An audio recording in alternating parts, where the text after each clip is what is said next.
예수님께서는 말씀하신 대로 다시 살아나셨습니다. 그리고 오늘 이 자리 우리와 함께 하십니다. 지난주 부활주일 가족끼리 식사를 하는 중에 또 6살 난 아이가 기도했던 그 내용을 기억하십니까? 이 아이가 이제 부활주일 가족들이 식사하는데 기도를 하겠다라고 하니까 너무너무 좋기도 하고 기특하기도 하고 그렇잖아요. 그런데 이 어린아이의 기도의 내용이 무엇이었습니까? 하나님, 오늘 부활주일입니다. 이제 이 십자가에서 그만 죽으세요. 제가 잘할게요. 그렇죠? 라고 하는 기도였습니다. 이 아이의 기도가 어떻습니까? 주님, 제가 정말 잘할게요.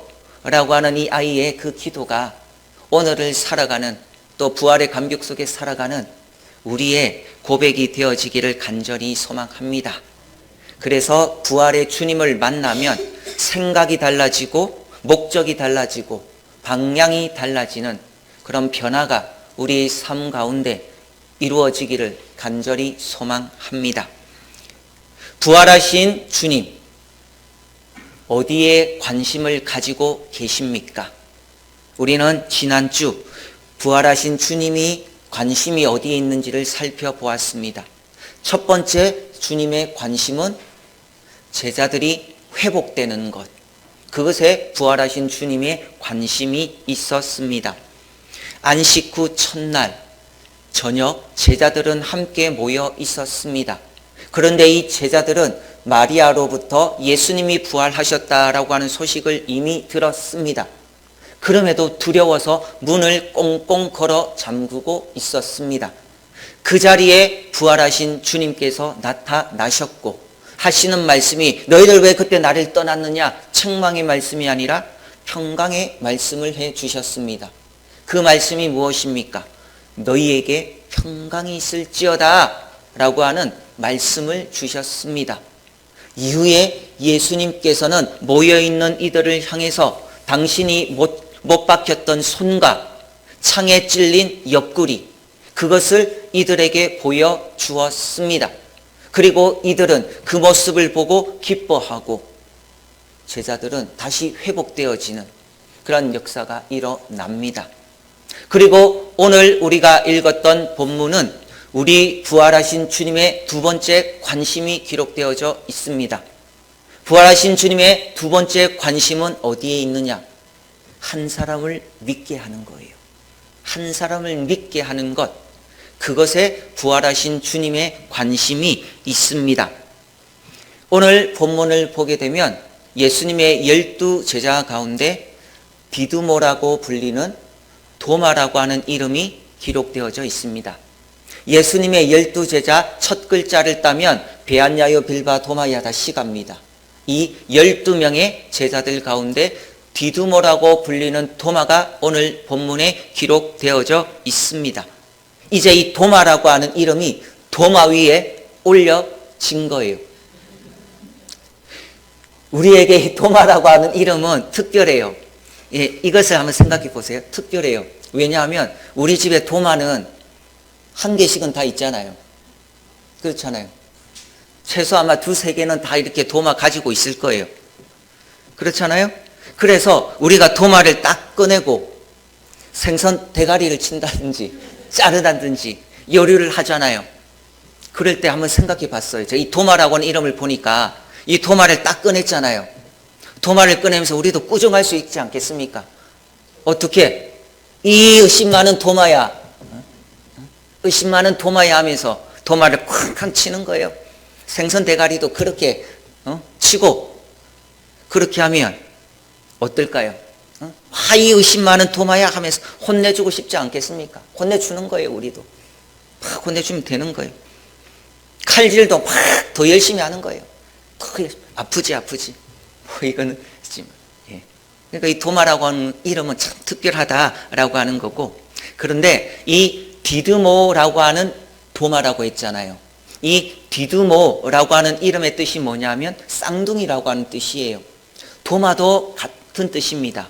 그래서 성경을 보게 되면 디드모라고 불리는 도마가요, 반복해서 강조하고 있습니다. 같이 기록되어져 있다는 거예요. 이것은 무엇을 말하느냐 하면 단순한 호칭을 설명하는 것이 아니라 이 사람은 이중적인 성격 또는 복잡한 내면을 가지고 있는 인물이다 라고 하는 것을 우리는 이 이름에서 살펴볼 수 있는 거예요. 도마가 어떤 사람인지 그 이름을 통해서 잠시나마 우리는 알 수가 있습니다. 그래서 우리가 요한복음을 보게 되면 이 도마를 이야기할 때, 디두모라고 하는 도마를 이야기할 때 그런 회의적인 성향, 그런 것들을 보게 되죠. 예를 들면 요한복음 11장에서 예수님께서 이제 죽으러 가신단 말이에요. 그때 이 도마가 무슨 말을 했습니까? 우리도 함께 죽자. 우리도 함께 죽자. 그렇게 말했던 사람이 이 디두모라고 하는 도마입니다. 그리고 오늘 본문에 나오는 도마는 어떻습니까? 예수님이 부활하셨다고 하는 이야기를 들었는데 믿지 않죠. 믿지 않겠다고. 왜? 의심이 많고 비판적이고 어찌 보면 또 신중하고 이성적이라고 할 수가 있죠. 그 이름 속에 이것이 담겨져 있는 거예요. 어떨 때는 막 우리 주님과 함께 죽겠습니다 라고 하고, 또 오늘 본문에서는 보고서 믿겠다는 거죠. 그럼 믿지 않겠다 라고 하는 이 성격이 도마라고 하는 인물의 성격이라고 하는 거예요. 오늘 본문을 보십시오. 이 디두모라고 하는 도마가 의심하고 있습니다. 다른 제자들은 이미 부활하신 주님을 만났죠. 그래서 내가 만난 그 부활하신 예수님을 도마에게 이야기했더니 도마는 어떤 말을 하고 있습니까? 의심하죠. 에이, 거짓말. 그거 거짓말. 내가 그의 못자국을 보고 내가 손가락을 그 못자국에 넣고 내 손을 그 옆구리에 넣어보지 않고는 믿지 않겠다. 믿지 않겠다. 그렇게 도마가 의심하고 있습니다. 증거를 보여봐. 그럼 내가 믿을게. 라고 하는 반응이 도마의 반응입니다. 도마라고 하는 사람은요, 어찌 보면 우리에게 적용시켜 본다면 그렇습니다. 신앙생활을 하기는 하는데 어찌 보면 항상 그런 어중간한 모습을 가진 사람을 의미하고 있지는 않을까. 여기에 온전히 그러니 베팅을 하지 못하는 거죠. 과감한 결단을 하지 못하는 거죠. 더군다나 이 디두모라고 불리는 도마는요, 부활하신 주님이 제자들이 모여있는 곳에 찾아왔을 때 그 자리에 없었죠. 처음에 그 자리에 없었습니다. 그래서 26절 말씀을 보게 되니까 여드레를 지나서 제자들이 다시 집 안에 있을 때 도마도 함께 있고 문들이 닫혔는데 예수께서 오사 가운데 서서 이르시되 너희에게 평강이 있을지어다 하시고 라고 말씀하고 계십니다. 8일이 지나서 제자들이 또다시 모였습니다. 그리고 이 자리에는 그때 없었던 도마라고 하는 제자도 함께 있습니다. 그런데 이전과 똑같이 문들이 닫혀 있었다는 거예요. 문들이 닫혀 있었다라고 기록하고 있습니다. 문들이 닫혀 있다라고 하는 것은 무엇을 말하는 겁니까? 일주일 전, 8일 전과 동일하게 아직도 두려움 가운데 있다는 거잖아요. 아직도 두려움 가운데 있다라고 하는 거거든요. 그래서 부활하신 주님을 만났지만 아직도 세상이, 그 사람들이 두렵다는 거예요. 그래서 우리 부활하신 주님께서는 또다시 이들에게 찾아오신 거죠. 이들에게 찾아오셨고, 특별히 처음에 왔을 때 그 자리에 없었던 도마, 이 도마마저도 변화시키기 위해서 우리 주님은 다시 이 자리에 찾아오신 거예요. 다른 제자들은 예수님을 보고 믿는데 도마는 믿지 않잖아요. 의심하고 있잖아요. 그러니 이 도마마저도 믿도록 하기 위해서 다시 이들이 모여있는 곳에 찾아오셨고, 또 다시 하시는 말씀이 너희에게 평강이 있을지어다. 두려움에 사로잡혀 있는 이들에게 평강이 있을지어다 라고 그렇게 말씀을 하고 계시는 거죠. 그래서 이 도마 한 사람을 변화시키기 위해서 주님은 다시 찾아오신 거예요.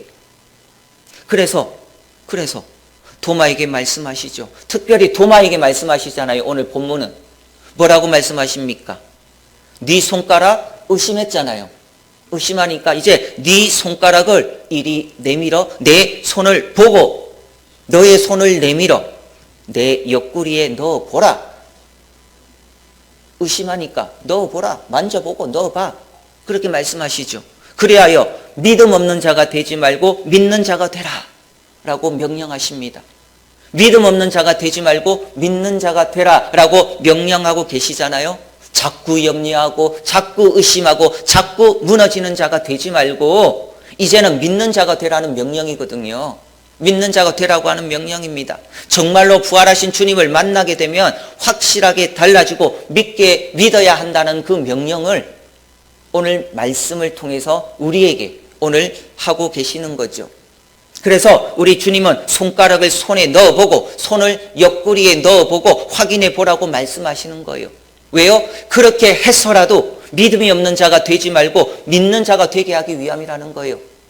그렇게 해서라도 믿음 없는 자가 아니라 믿는 자가 되게 하기 위하여 그렇게 하라는 겁니다.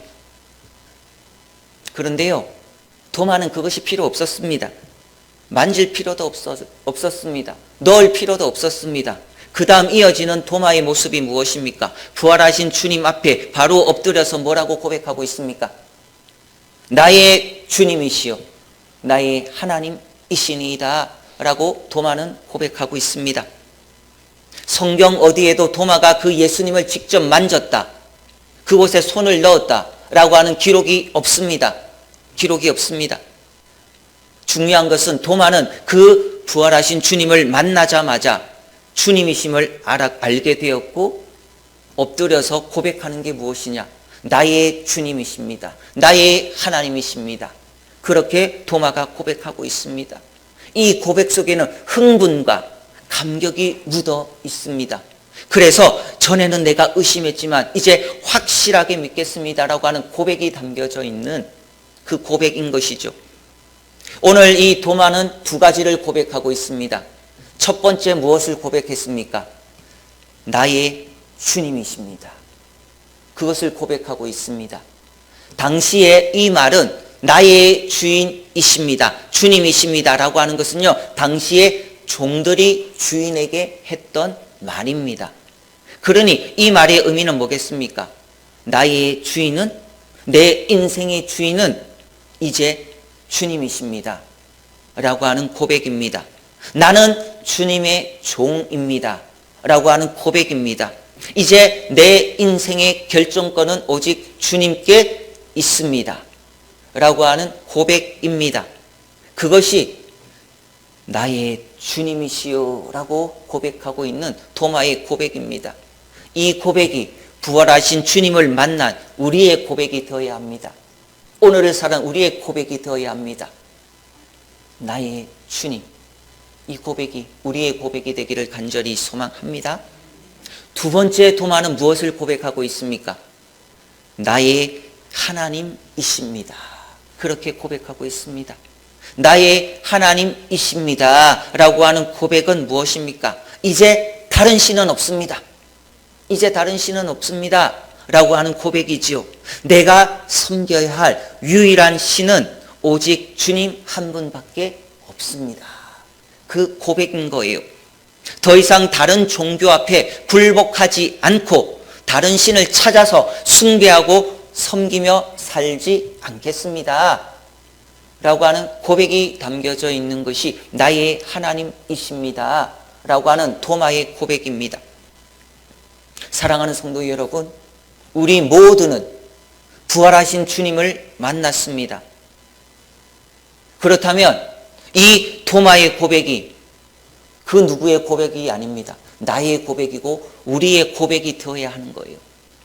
우리의 고백이 나의 주님이십니다. 나의 하나님이십니다. 내 인생의 결정권은 오직 하나님께만 있습니다. 하나님만이 유일한 신이십니다. 이 고백이 부활하신 주님을 만난 사람에게 있어서는 분명한 확신에 찬 고백이 되어야 하는 거죠. 그렇게 오늘도 이 고백을 하면서 하나님을 기쁘시게 하는 귀한 성도님들 다 되시기를 간절히 축복합니다. 사랑하는 성도 여러분, 내 인생의 결정권은 오직 하나님께 있습니다. 우리는 주님의 종입니다. 그러기에 우리는 주님만 섬기고 예배하고 살아가겠습니다. 나의 주님, 나의 하나님, 당신만을 예배하겠습니다. 섬기겠습니다. 그렇게 결단하는 것, 그러한 삶을 살아가는 것, 그것이 바로 부활의 감격을 경험한 사람들이라는 거죠. 그러한 삶을 오늘 우리는 살아가야 하겠습니다. 주님이 다시 오실 때까지 그러한 삶을 살아가는 귀한 성도님들 되시기를 간절히 축복하고 소망합니다. 도마의 이 고백, 나의 주님이십니다. 나의 하나님이십니다. 라고 하는 고백을 예수님께서 들으시고 무엇라고 말씀하십니까? 너는 나를 본고로 믿느냐? 보지 못하고 믿는 자들은 복되도다. 그렇게 예수님께서는 도마의 고백을 들으시고 이렇게 말씀하십니다. 잘 아시는 대로 도마는요, 사실 분명한 증거를 보여줘야만 믿는 사람이었습니다. 의심했던 사람이고 증거가 없으면 믿지 않았던 사람이잖아요. 그런데 오늘 주님은 이 도마의 고백을 듣고 무엇라고 말씀하십니까? 보지 않고 믿는 사람이 더욱 복되다. 보지 않고 믿는 사람이 더욱 복되다 라고 우리 주님께서, 부활하신 주님께서 말씀하고 계십니다. 그래서 자꾸 확인하려고 하지 말고 말씀을 들으면 믿는 자가 되라는 거예요. 말씀 많아가지고 자꾸 이것을 확인하고 뭐 그렇게 하는 것이 아니라 믿으라는 거예요. 듣고 믿는 자가 되라, 그렇게 말씀하시는 거죠. 여러분, 보지 못하고 믿는 자들이 누구일까요? 우리 그리스도인들 중에서도 보지 못하고 믿는 자들이 있잖아요. 있습니다. 어찌 보면 이 시대를 살아가는 그리스도인들 또한 오늘 예배 드리는 우리 모두도 여기에 해당될 수 있습니다. 예수 그리스도를 구주로 믿는 이들 가운데는 아직도 보지 못하고 믿는 자들이 있어요. 보지 못하고 믿는 자들이 또 보지 못하는 믿는 자들이 많이 있습니다. 특별히 왜냐하면 우리들이라고 제가 말하는 이유는 뭐냐면, 여러분, 우리가 도마처럼 부활하신 주님을 직접 보았습니까? 우리 부활하신 주님의 그 못 박히신 손 보셨어요? 만져보셨어요? 창이 찔린 옆구리 만져보셨어요? 보셨어요? 어찌 보면 도마처럼 믿을 수가 없잖아요. 세상 사람들은 그렇지만 신앙생활하는 그리스도인들 가운데서도 나는 보지 않고 보아야만 믿겠다, 그렇게 말하는 이들도 있어요. 그런 일 있을 거예요. 그런데 우리는 부활하신 주님 있죠. 부활하신 주님을 믿는 사람들은 뭡니까? 보고 믿어야 할 것이 아니라 보지 않고 믿어야 할 사람들입니다. 그들이 누구냐? 바로 우리들이에요. 우리는 그것을 보지 않아도 믿어야 될 사람들이거든요. 그런데요, 이게 믿어지는 사람들이 그리 많지는 않은 것 같아요. 보지 않고도 믿는다는 것, 그것을 믿는 사람들은 그렇게 많지 않습니다. 그런데 우리 주님은 뭐라고 말씀하십니까? 보지 않고 믿는 자들이 더 복이 있다는 겁니다. 더 복이 있다라고 말씀하고 계시는 거죠. 그래서 우리 가운데서도 또 이 땅에 살아가는 많은 그리스도인들 가운데도 하나님의 놀라운 기적, 이적을 경험했던 사람들 참 많이 있습니다. 그렇잖아요. 많이 있습니다. 그리고 그것을 경험했기에 내가 주님을 믿습니다. 그것을 경험하면 내가 믿겠습니다. 그렇게 말하는 사람들도 있습니다. 그런데 오늘 주님의 말씀은 무엇입니까? 그런 것 한 번도 보지 못해도 되는 거예요. 그런 놀라운 기적이요, 체험하지 않아도 돼요. 한 번도 본 적이 없어도 됩니다. 말씀을 들었어요. 말씀을 읽었어요. 그것이 믿어지는 거예요. 들었는데, 읽었는데 믿어지는 거예요. 그 사람이 진짜 복을 받는 사람인 거죠. 그것을 말씀하시는 거예요. 물론 보고서도 믿는 것 대단한 거예요. 그렇잖아요. 그럼에도 내가 말씀을 읽고 듣는데 묵상하는데 그냥 믿어지는 거 있잖아요. 말씀이 믿어지는 거예요. 그 사람이 진짜 복을 받는 사람이지 않습니까? 여러분, 내가 믿는다고 하고 해도 믿어집니까? 절대 아니거든요. 내가 믿는다라고 하지만 또 그게 되는 것도 아니거든요. 아니란 말입니다. 그런데 우리는 믿어요. 여러분, 우리는 믿습니다. 부활하신 주님을 믿습니다. 부활하신 주님을 그 십자가에 못 박힌 손 보지 못했어요. 만지지 못했어요. 그럼에도 우리는 믿습니다. 왜요? 왜 우리가 믿는 겁니까? 하나님께서 우리에게 믿음을 선물로 주셨기 때문이죠. 믿음을 선물로 주셨기에 그런 겁니다. 그래서 한 번도 하나님을 본 적이 없지만 그 예수님의 그 손을 우리가 만져보고 그렇게 하지는 않았지만 우리가 하나님을 예배하고 그 하나님을 사랑하고 하는 것이 왜 그렇습니까? 보이지 않지만 믿어요. 보이지 않 믿습니다. 그것이 믿음이에요. 그것이 믿음입니다. 우리 주님은 그 믿음을 오늘 우리에게 원하시는 거예요. 우리에게 원하시고 계시는 거죠. 그래서 우리 부활하신 주님께서는 보지 못하고 믿는 자가 복이 있다 라고 말씀하시는 거예요. 물론 어떤 사람들은 예수 믿고 복을 받아야 한다 라고 생각하는 사람들이 있습니다. 그런데요, 생각해 보십시오. 우리는 이미 엄청난 복을 받은 사람들이에요. 우리는요, 이미 엄청난 복을 받은 사람들입니다. 여러분, 예수 믿는 것, 이것이 진짜 복 아니겠습니까? 내가 예수님을 믿었다는 것, 이것이 진짜 복 아닐까요? 절대 믿을 수 없는, 어찌 보면 완악한 죄인이었던 우리가 말씀을 읽고 믿어지고 그리고 그 주님이 나의 구원자이십니다 고백하는 것, 이것이 진짜 축복 아니겠습니까? 이것이 진짜 축복 아니겠습니까? 오늘 주님이 왜 모여있는 제자들을 찾아오셨을까요? 찾아오셨을까요? 제자 중 한 사람 토마도 변화되고 그 토마가 믿기를 원해서 찾아오신 거지 않습니까? 도마 한 사람을 포기하지 않으시거든요. 뭡니까? 우리 주님은 한 영혼도 포기하지 않으시는 거예요. 한 사람도 제끼고, 세상적으로 말하면 한 사람 안 믿어? 그럼 제껴야지. 그냥 가면 되지. 그것이 아니라는 거예요. 우리 주님은 한 사람, 그 한 영혼이라도 함께, 이 사람이 한 영혼이 예수님을 믿기를 원하는 거예요. 변화되기를 원하는 거예요. 그래서 다시 모여있는 이들을 찾아오신 거죠. 저도 그렇지만 이 땅을 살아가는, 이 땅에 있는 많은 그리스도인들이 교회에 나와서 예배는 잘 드려요. 예배는 잘 드립니다. 그런데 온전한 믿음의 사람들은 그렇게 많지가 않습니다. 하는 것 같습니다.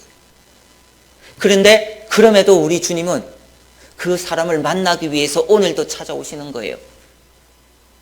그렇게 예배드리지만 정말로 온전한 믿음으로 예배드리려고 하는데 그렇지 못하고 또 의심이 들 때도 있잖아요. 우리가 예배드리고 우리가 뭘 할 때도 의심이 들 때도 있잖아요. 안 믿어질 때도 있잖아요. 그 사람이 믿을 때까지, 그 한 사람이라도 믿을 수 있고 믿어서 변화될 때까지 찾아오시는 거예요. 우리 주님은 찾아오시는 거예요. 이 한 사람의 변화를 위해서 당신의 그런 일정 취소하시고 찾아와서 만나 주시는 거거든요. 그래서 우리는 이 주님을 만나야 합니다. 이 주님을 만나야 하는 거예요. 이것이 바로 우리 부활하신 주님의 두 번째 관심입니다. 주님의 관심이 또한 우리의 관심이 되기를 바랍니다. 그래서 우리 주변에 혹은 우리 가운데도 도마처럼 갈등하고 의심하고 이렇게 좀 반항하고 그 사람들 주변에 있으면 어떻게 해야 됩니까? 그럼에도 우리 공동체의 섬김과 관심을 통해서 그들이 믿음을 회복할 수 있도록, 주님이 나의 주님이십니다 고백할 수 있도록, 주님은 나의 하나님이십니다 고백할 수 있도록 함께 가는 그런 공동체, 그런 역사가 우리 가운데 넘쳐나기를 간절히 소망합니다. 부활하신 우리 주님의 관심은 바로 한 사람, 한 영혼을 믿게 하시는 겁니다. 도마 한 사람을 만나주시고 다른 믿음의 사람을 세워주시는 것, 그것이 바로 부활하신 주님이 관심입니다. 그 한 사람이 오늘 우리일 수도 있습니다. 그리고 오늘 우리가 주님의 그 관심 안에서 다시 한번 믿음의 사람으로 회복되어져 일어나기를 간절히 소망합니다. 사랑하는 성도 여러분, 문을 꼭꼭 걸어 잠그고 두려움에 사로잡혀 있는 제자들이 아니라 그렇게 숨어 있는 자들이 아니라 부활하신 주님, 그 주님이 누구십니까? 나의 주님이십니다. 나의 하나님이십니다. 라고 하는 이 분명한 신앙 고백을 가지고 세상 가운데서 하나님의 자녀로 또 하나님의 사랑을 실천하는 귀한 성도님들 다 되시기를 간절히 소망합니다. 축복합니다.